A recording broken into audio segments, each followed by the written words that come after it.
Akkam jirtu nagaa keessanii ani nagaa kootii galata waaqayyoo bannee turree jirra. Har'a iddoo ta'e deemaa jirra. Mee haa ijoolleen lamaan gargaarsa malee akkamitti fuudhee piistaa keessa deemu kottaa laalame.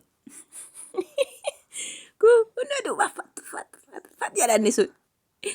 Dudda koo duuba jira dadhabee guyyaa saafaa baanee naannoo isaatti ja'a. Digdameer wayitii jechuudha. Kanaaf akka kanatti kunooshii xiqqoo fuulduratti baadhee shaanxaa koo baadhee xilaa koo qabadhee kaameeraa waraabaa samu'el baadhee daawwadhaabe mee baadhaa ilaalaa gaaf tokko akkanatti waan namatti dhagahamu komantii jala naa kaa'amu. Innaa samu'el innaa haru gig jedhee dhaabataa innaa fedhe immoo in deema jechuudha. Innaan mooqitti godhee 1 2 3 jedheeni karameellaan si vitaminaa mana jedheen in kuta jechuudha. In kaata.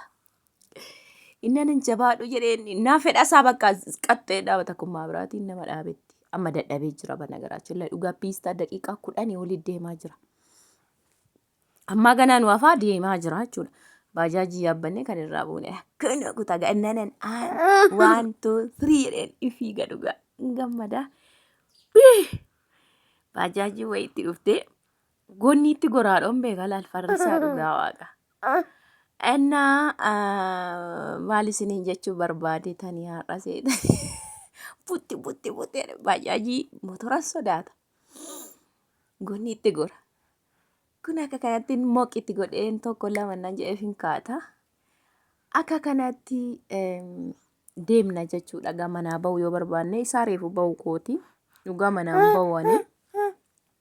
Yeroo baay'ee immoo kaameeraan godhu innaan bahusi.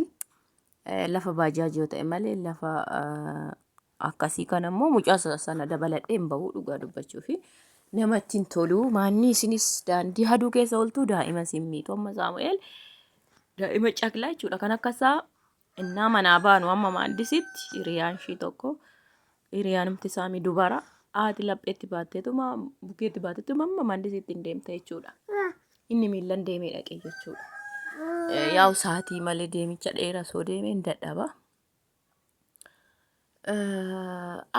Yaa'u gibbii keessa deematu moolu garuu qaxxitaasa kana hin dadhabu. Aduunis hin gubaa xilaarra qabuu hin dandeessanii.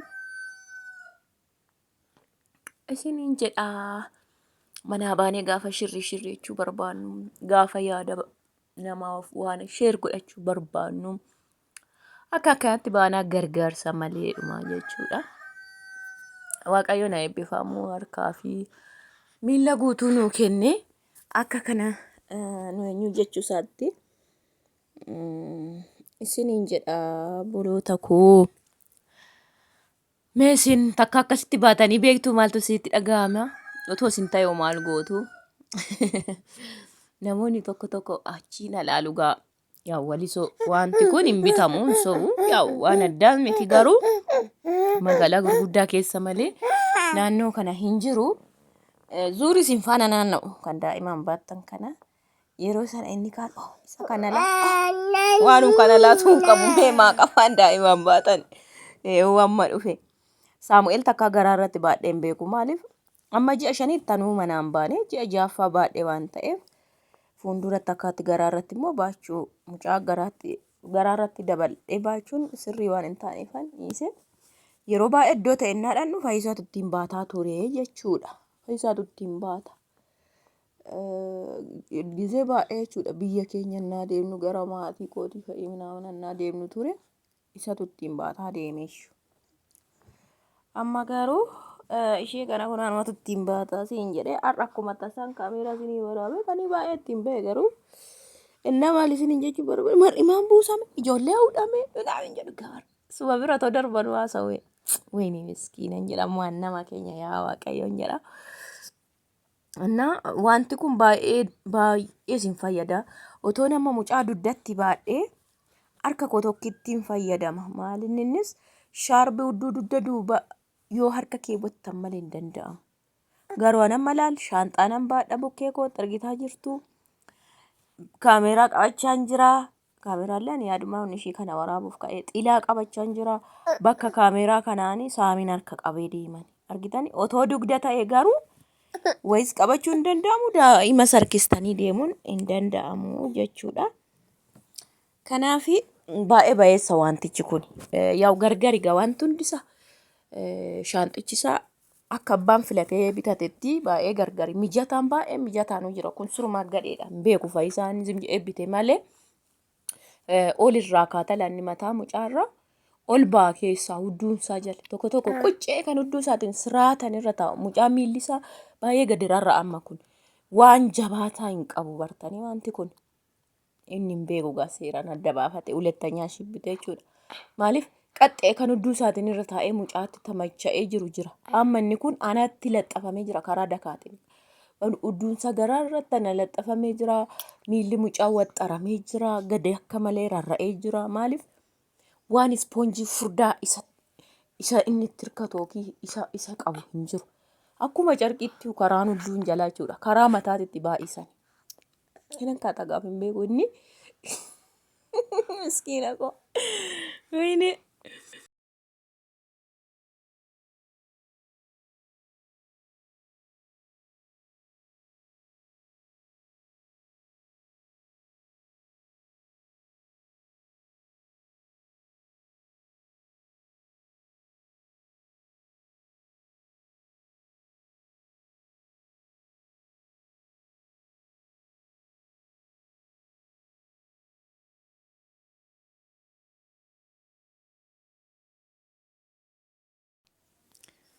እና ገርማታ ከነረ ባይአታ ጎቶተ ስሩማ ከረ ጀላ ሚጀታ ነው ስሪን ቢኒ ያው ባኤ ባይሳ ስሪሳ ኦሪጂናል ሳ ተቆፋሳ ዮ ቢታተን daa'imnis qucceetti irrates tafni gadi rarra'e akka malee udduun hin dhukkubu jechuudha.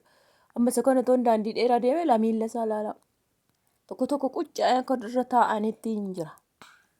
Jabaatan ispoonjiin bareedduun innaa hidhatanuu dugda duuban tokkicha bichaa qaba kuni tokkichumaanuu qal'aadha. Furdaan jira kan biraa yeroo hidhattan mu'ii mucaas zaqqi godhee jala mucaa karaa sirraa seeraan innaa hidhattan kan ofitti sin qabu. Yaa'u yeroo bitattanii filadhaa bitadhaa jechuun barbaadeen kanaa sa'e waa'ee kanaa gidduudhaan. Kanarraan kanaafee iddoo deemanni deemachaa jirra jechuudha. Akka kanatti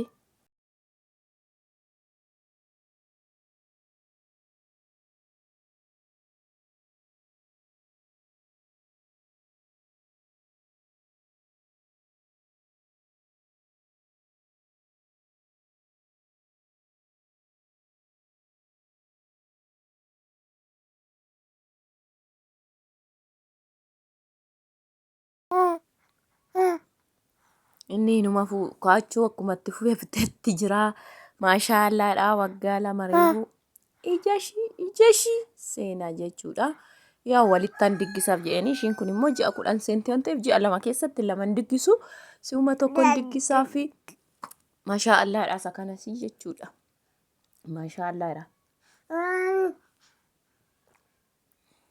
Maaliif ji'a lama keessatti laman diggisu waan ta'eef walitti waggaadhumaan wal caalu jechuudha waan ta'eef guyyaa tokkoon godhee fi faa godhaaf jedheen daabboo fi keekii bichaa muree maatiin humti buna dhunnee dhiifnee isiniin jedhadheen gadda gaafa sanbata guddaati. Akka kanaa isiniin jedhaa.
bas. Figi, figi, figi, figi, figi.